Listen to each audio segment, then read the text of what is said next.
Deion Sanders sends clear message to Browns on drafting son Shedeur Sanders. In less than 1 month, the Cleveland Browns will go on the clock in the NFL Draft.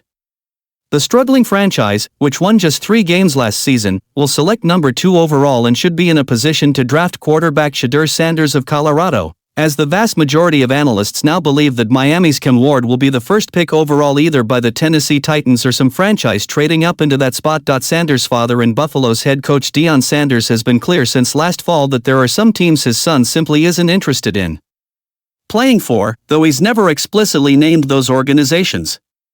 On Thursday, March 27, Sanders made his thoughts on the Browns drafting his son crystal clear. "Shedeur has told me, he's talked to me intently about all the visits he's had with all the teams, so I know where his heart is, I know where he wants to go," Sanders said during an appearance on the Skip Bayless Show, which airs on YouTube. "If it's New York, it's New York. If it's Tennessee, if it's Cleveland, if it's still the Las Vegas Raiders, if it's New Orleans, if it's any of those teams that are seeking a quarterback, I'm happy with it, man.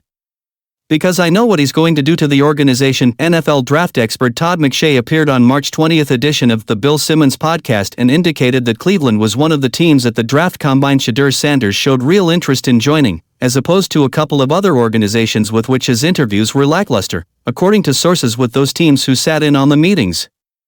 McShay added that Sanders is unlikely to get past both the Browns at number 2 and the Giants at number 3. Which makes it far less likely that a team like the Raiders or Saints will get a crack at the QB unless they trade up with the Titans to number 1 overall. Cleveland finds itself in a difficult salary cap situation due to the 2 years remaining on Deshaun Watson's massive and catastrophic contract, and finding a legitimate QB at value is perhaps the franchise's only way out of its current circumstances. Shedeur Sanders represents that opportunity. He and his father are both okay with Cleveland as a destination, and the Browns should have the right of first refusal on Sanders come draft night.